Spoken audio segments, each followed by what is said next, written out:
नमस्कार शेतकरी मित्रांनो पाहूयात काल 12 फेब्रुवारी रोजी बांगलादेशला किती माल निर्यात झाला आणि निर्यात मालाला काय बाजारभाव मिळाला सविस्तर माहिती जाणून घेणार आहोत। विनंती करतो मित्रांनो व्हिडिओ शेवटपर्यंत पहा। तर मित्रांनो काल बांगलादेश येथे निर्यात जी आहे ती कमी झाली।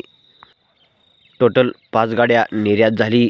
तर मित्रांनो काल घोषडंगा या बॉर्डरवरून निर्यात थोडी कमी झाली असली तरी मित्रांनो मेहंदीपूर या बॉर्डरवरून 8 गाड्या निर्यात झाली आणि हिली या बॉर्डरवरून 3 गाड्या निर्यात झाली।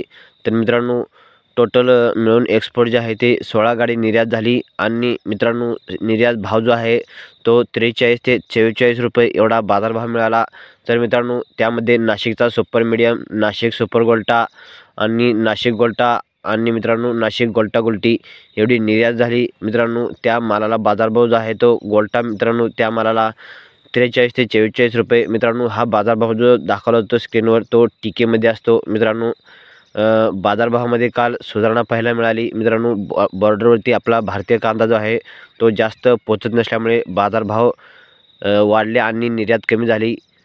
भारतीय कांदा बॉर्डरवरती पोचत नाही मित्रांनो, त्यामुळे निर्यात कमी झाली आणि बाजारभावामध्ये सुधारणा झाली। धन्यवाद।